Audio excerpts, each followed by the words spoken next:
Psych majors, psychologists of Reddit, what are some of the creepiest mental conditions you have ever encountered? The worst thing I've actually encountered in terms of creepy was a little developing sociopath. He had history, fire, animals, 6, and was apparently high in CU trays. He was about 11 when I first met him, so no one was going to call him ASPD or anything. But that's what he looked like he was growing into. Anyway, the kid is incredibly funny, smart, and charming. No one can believe what his previous school and doctors were saying about him. I was new there, so I was taken in as well. Then, one day he gets in trouble for stealing, and we had the proof on camera. But he didn't know that I'm sitting in as a witness security while he's going through this whole series of emotions: surprise, indignation, fear, anger, etc. as he pretends he has no idea why he's being accused. Then we show the tape and he just stops dead. Blank expression. And says something to the effect of, "So what?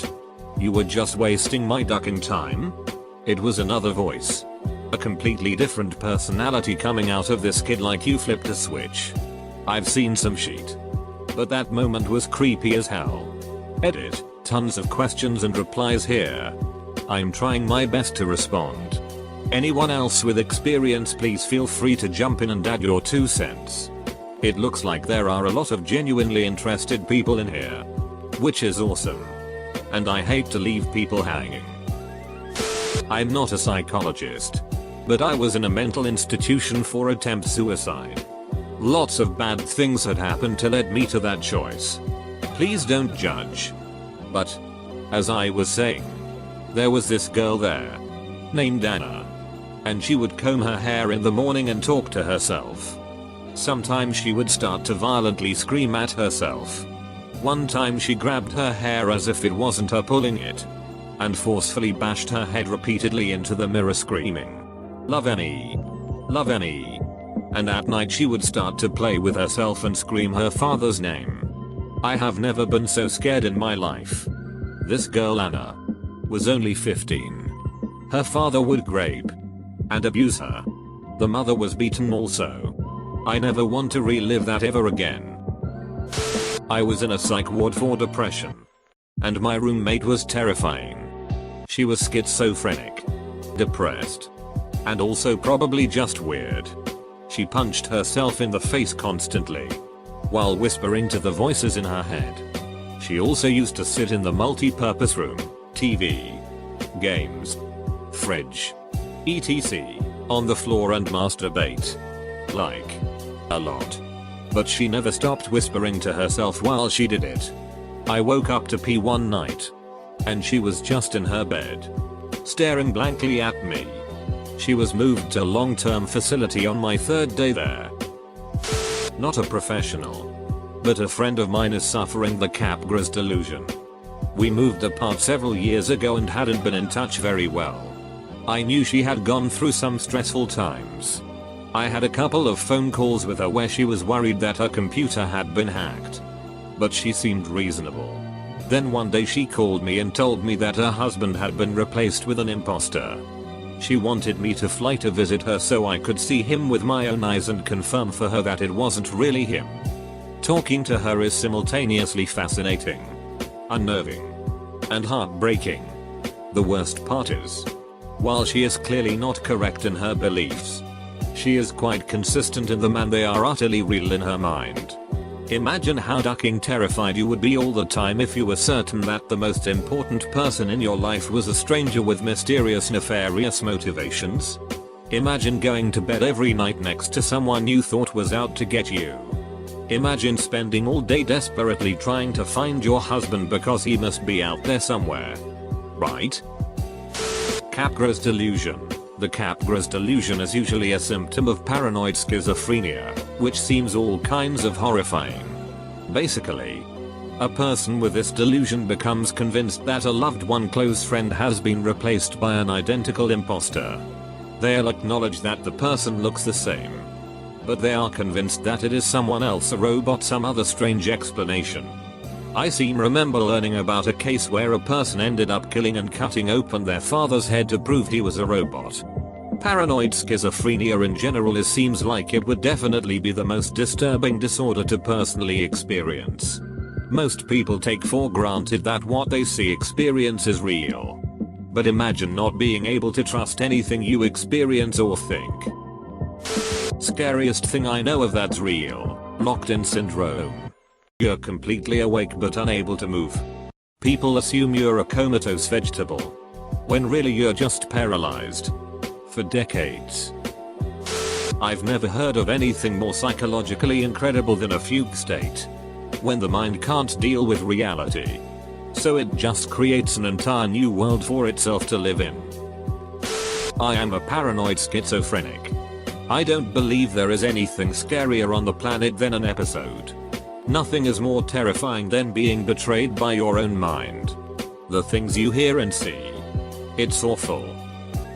A lot of people know about phantom limb syndrome, in which someone continues to feel as if their limb is still there after it has been amputated, often in great pain.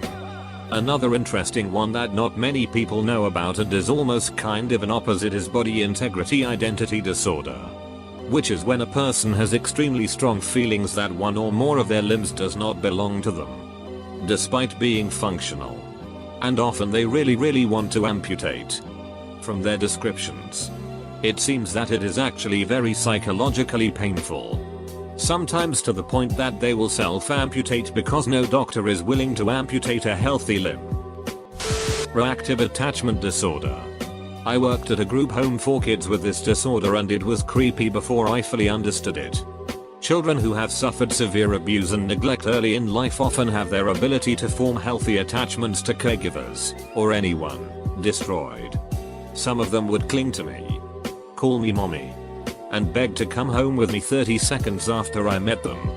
Others would refuse to talk to anyone, hurt themselves and others, set fires and act out any chance they could. Sometimes they would improve enough to be sent to foster homes only to have their behavior come back worse once they were placed in an unstructured family setting. It's extremely tragic because there is basically no hope of a cure and they will have the disorder the rest of their lives. Fatal familial insomnia is pretty frickin' scary. Suddenly, you just start not being able to fall asleep, and you're gone within 7 to 36 months. You gradually lose the ability, along with a number of other symptoms over time, until it eventually, at the end of the last stage, you'll have not slept in a long time, will have been hallucinating and suffering from dementia, and eventually die. Only 40 families, about 100 people, have the disorder. Also, if you have it, there's a good chance you'll have kids by its onset, making the disorder pass down ever further. Scary stuff. I'm a psych major, so not a professional, but in my opinion it is catatonic schizophrenia. Those suffering from this type of schizophrenia, although in the DSM-V they are getting rid of the different types of schizophrenia, there will just be one classification, will sometimes be unable to speak or move. My professor worked in a clinic while in school and told us of one patient who would suddenly lock up into extremely awkward position and not move for extended periods of time. Wife is a psychologist. She says shared delusional disorder. Woman and her mother had paranoid delusions about mom's ex-husband, and were convinced he was stalking them and breaking into their house. The ex had gotten the woman's son, aged 6, a modeling contract, and they thought that every picture of a kid in a magazine was him. The images that didn't look like him they claimed were photoshopped. This was so weird and creepy since two people shared the same delusions. Split brain syndrome. Sometimes as a means of treating severe seizures, epilepsy, surgeons will sever the corpus callosum, the connecting tissue between the two lobes of the brain. The good news is that future full-blown seizures are limited to one half of the brain, leaving the patient aware and able to take precautionary measures. The bad news is that, thanks to the lateralization of function, there are essentially two minds in the skull that can each only react to certain forms of stimuli. Patients usually develop workarounds, though. The weirdest part is the occasional outcome of alien hand syndrome, in which one of the brains takes control of one hand and uses it independently. When questions are presented to the controlling hemisphere, the hand can write out its answers, which are sometimes in disagreement with the main brain and the patient's spoken answers. It's been a while since I've studied abnormal psych, so the details might be a little fuzzy. Not a psychologist, but there's a condition where people believe their life is like the Truman Show and that nothing in their life is real. I think that's creepy because there's no way to convince them that they're not part of a TV show. I was once in a party and joined this group of people of which I knew just one person. He introduced me to the others one by one, and when I arrived at the least one, Noah, I shook his hand and petted his shoulder. He grabbed my arm and flipped it around and almost snapped it. Needless to say, it was the most awkward situation in my life, and even thinking about it makes me cringe my teeth. I learned that Noah had been in Afghanistan and he freaked out when something or someone touched him from his back. I'm a psychology major, but this story does not have to do with my schooling. To put myself through school, I work as a receptionist at a swimming pool, and Thursday is the day when individuals with disabilities and mental disorders come to the pool with their workers. I was on the other side of the counter helping the individuals into the change rooms, and one of the clients grabbed my hair and started screaming at me that it was too beautiful and she needed to take it. One of the single most upsetting moments of my life, because after her worker managed to get her to relinquish my hair, she continued to just scream wordlessly until I was no longer in her sight.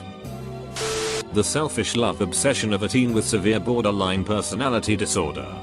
This girl got hold of a razor and carved a boy's name, let's call him Steve, 10 times into various parts of her body.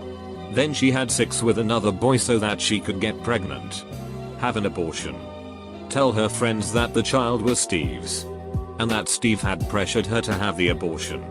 All this time she had been spying nightly on Steve, had fake installed cameras in his house while he wasn't there to make sure he wasn't dating anyone else, and had introduced herself to every one of Steve's close family members as Steve's girlfriend, while Steve wasn't around. The kicker, Steve didn't know this girl. He vaguely recalled meeting her once, but didn't know her name until I sought him out. He knew someone was pretending to be his girlfriend, but didn't know who. This. Why? Because there is nothing preventing it from happening to you or me. If a tumor can change something so core to who we are and our views of right and wrong, the implications are pretty horrifying. It would be akin to looking out at an amazing view of the landscape and noticing a glitch in the texture. When I was younger, I was a pretty unstable kid, which led to multiple stays in a youth psych ward. One of the times I was in, we got a boy who looked like a 14-year-old fatter, paler, creepier Jack White. So we find out that he threatened to kill and eat his school principal, which even to a bunch of suicidal teens was psycho as duck. I slightly felt bad for him, because obviously he was messed up in the head. Way more than us at least. But he would say all of these awkward things trying to be funny that ended up sounding like serial killer quotes, like, "Do you ever wonder what it feels like to be dead?" Eat someone, which especially to the girls was freaky as duck. So after my roommate gets out, I hear Hannibal Lecter is moving into my room. It's weird, but I just brush it off. I was 250 pounds 5-10 and he was just him. So a few nights go by. Nothing weird. And every once in a while when he made a ducked up joke, they would pull him aside and tell him to chill out. But one day, I don't see him and one of the doctors calls me in. They tell me he's in his own room in solitary now. They pull out his notebooks and it is filled of his drawings of me while I sleep. Fantasy drawings of him ducking me, killing me, eating me, and pages of ramblings on how he would duck me or how I would taste. It is literally the entire notebook front to back filled with these drawings and writings. I am so petrified that I don't talk or leave my room for days. He apparently got sent to long-term center far away, but I ended up staying even longer since they thought I would heal myself over that. But that's the story. Never saw or heard from him again. Still think about it all the time. It's hard to sleep around other people anymore. I was a preschool teacher in college. One year one of my students was a 5-year-old girl who came to my after-school class who enrolled mid-semester after was taken into foster care. It was discovered that her father would bring home women and grate them in front of her. The bastard would tie her to the bedpost at the foot of the bed and use duct tape to hold her head up so she had to watch. He did this so many times over the course of 2 years that a bald spot eventually formed on the crown of her head. When she came to my classroom for the first time, she came up to me and said hello. She kept her head tilted down so she had to strain her eyes to look up at me as if she was still stuck to the bedpost. This is how she spoke to people the entire school year. She pulled out her hair when it grew back to keep the bald spot there. After that semester I resigned from the school and changed my major. Psychologist here. Work specifically with kids with degenerative developmental disorders. And in my day I have seen some shit. There is nothing creepier than something called happy puppet syndrome, aka angel man syndrome. It's a disease most commonly found in children where they always have a happy affect, even when hurt or sad. And top it all off, their gross motor skill are affected in such a way that their limbs move as if they are on marionette strings. It's not a disorder, but I've always found sleep paralysis really creepy. A friend of mine suffers from it. It's often an old woman sitting on him or near him. The hallucination can be so realistic that he can feel her breath on the back of his neck. I have that fairly regularly. The first few years were terrifying when it happened. But when I learned about what it was, and had gotten used to it to an extent, it wasn't so bad. Now it's just something that happens from time to time. And sometimes it's even exciting because I'll start lucid dreaming. All that said, I've never visually hallucinated during it, have had audible though, and I imagine those would be fucking horrifying.